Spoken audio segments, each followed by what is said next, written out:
Welcome to this episode of Game and Earn. In today's video, we are going to go over some of the biggest gainers in terms of value over the last 30 days.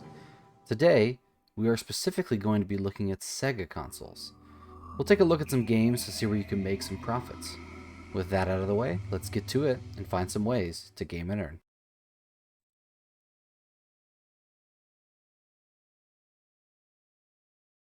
Kicking off the new year for Sega, we're going to start off with a legendary RPG series that started on Sega consoles. I'm talking about Phantasy Star. Specifically, we'll cover Phantasy Star 2 on the Sega Genesis, complete in box.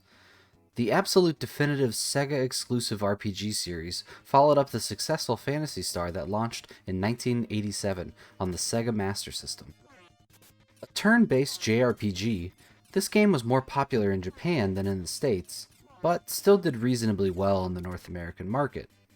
Outside of the Sonic series on the Genesis, Phantasy Star titles are some of the most active sellers on eBay, with all three games averaging roughly 225 sales per year each.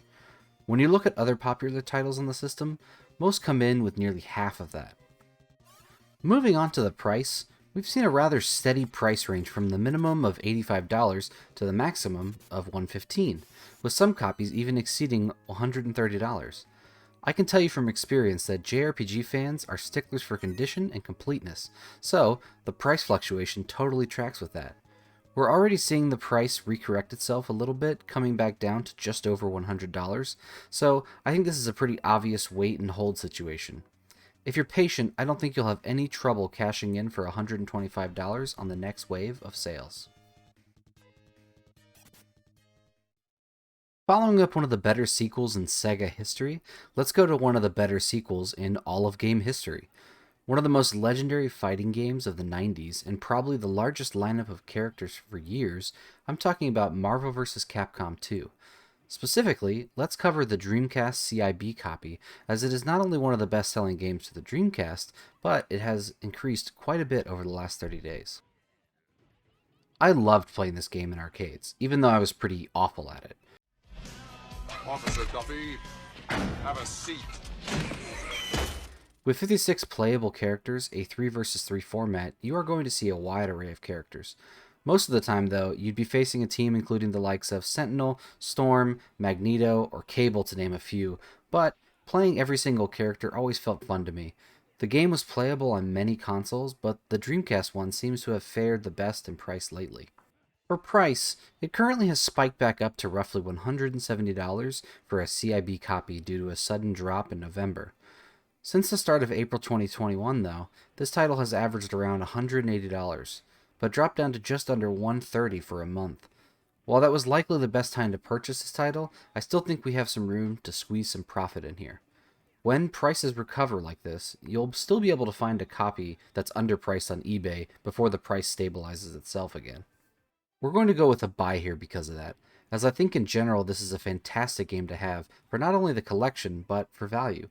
Before the internet, when couch co-op was the only way to play these games, people who grew up with these will want a copy. So, snag yourself one now, hopefully around the $150 price point, as I can see this title eclipsing $200 one day in the not-so-distant future. Another iconic Dreamcast game I'd like to cover, let's talk briefly about Jet Grind Radio, as it was known in the States. This graffiti tag skating game was really fun and different, and it sold pretty well due to that. The game looked so different from anything else at the time, being the first cel-shaded game to be released. It really put the Dreamcast to work. The soundtrack was also key to the game's success, as that really played a role in keeping the player moving forward and staying active. It had some really great hits and fit the gameplay exceedingly well. Also worth noting is that if this game sounds a lot like Splatoon to you, well, there's a reason for that. There aren't really enough titles to consider it a genre, but this turf war style gameplay has been insanely popular in the last few years with Splatoon on the Switch. While not as popular stateside, it might catch on again someday, and people will likely want to look to grab one of these very first games to do it. Selling roughly 500 copies a year on eBay, it's easy to see that this is a title people love to go after for their collections. But, similarly to Marvel vs. Capcom 2, this is largely just a recent dip that is correcting itself. Jumping roughly $15 in the last 30 days, it's now currently just a hair below the steady average it has held for the last year. But I still think this game has some room to grow, so I'm going to mark this as a buy.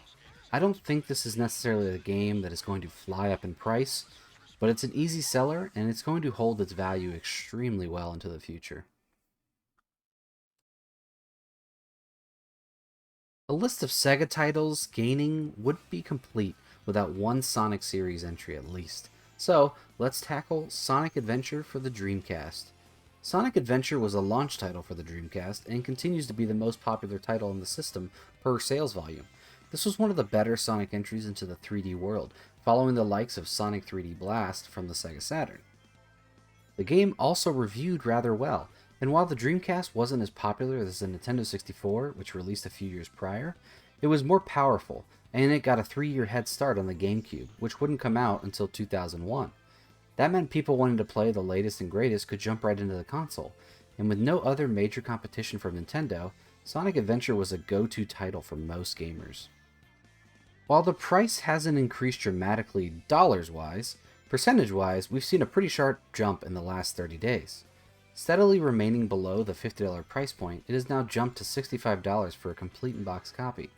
This will likely come back down a tad, but all gains would not be lost, and we can expect this to settle around the $60 price point for a while.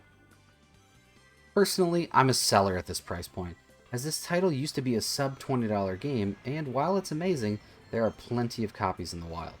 If you don't have this title for your Dreamcast collection, unfortunately, now might be the time to buy a personal copy. But for reselling, we should be taking advantage of spikes like this. Moving on to my absolute least favorite handheld console of all time, let's cover Streets of Rage 2 CIB for the Game Gear. I can't quite pinpoint what I dislike most about the Game Gear. Was it the library, or the battery consumption, or maybe the controls and buttons, or the fact that they seem to break more frequently than any Game Boy I've ever held? He's so ugly! I love him! I'll never be able to decide, but even with all those issues, the Game Gear still has some titles of value. But I digress. Let's talk a little bit about the title at hand. This extremely fun side-scrolling beat-em-up was ported onto the Game Gear roughly a year after releasing onto the Sega Genesis. The game is fondly remembered in Game Gear circles, regularly ranking inside the top 10 for all games on the system. This is also reflected in the price, having steadily increased over the last 2 years from the $25 price range to the current price of $85 for a complete in-box copy. The main cause for this is likely from finding a good condition box for handheld titles is always a bit hard. Add in the fact that the Game Gear wasn't putting up sales numbers like the Game Boy, and you have a recipe for rarity. Personally, I'm a seller at this price point because while I think this game will actually increase over the next few years, the Game Gear market likely isn't going to get much larger than it currently is. It was a small market at the time, and it has only shrunk since, always being overshadowed by the titans of the era on the Nintendo side of things. But if you want to hold on to this for your collection, I can't blame you, as this is a really great game on a less than great system. For the final title, I'm going to actually switch things up a little bit and go over a game that has gone down drastically in the last month, What a twist! but really shouldn't be. I'm talking about Castlevania Bloodlines, one of the better entries in the series. The most popular Sega Genesis game after the 3 Sonic entries, this title is known wide and far in the gaming community as a somewhat rare title. And with nearly 500 sales per year, it also appears to change hands many times. So, why did it drop in price so suddenly and for nearly 2 weeks in December? I think we can blame Old Saint Nick for this one, as people likely just needed to get some cash for Christmas. Also not helping the matter is that this game, and most spooky titles, seem to spike around Halloween, then taper back down right afterward. But it appears that the drop-off this year was a bit more extreme than most years, and people went a little too hard on the eggnog. Boo this man! You also need to be careful on which copy you buy, as there is both a clamshell and cardboard box variant, both of which roughly go for the same price, so it mostly comes down to your preference. This is an easy buy designation, as this seems to be a title that should honestly never be below the $200 price point for a CIB copy. It's already starting to make a recovery, but if you can find a copy for under the current price, you should already be trying to acquire it, as this is a game that I only see increasing in value over the years.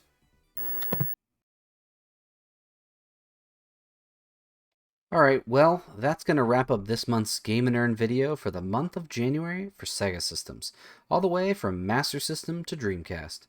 If you enjoyed this content, please make sure to like and subscribe, and feel free to drop any comments with questions or suggestions. We're going to continue doing monthly videos for the major systems and plan on doing some additional change of pace ones in the next week or so. Hope you stick around to see those, and see you next time.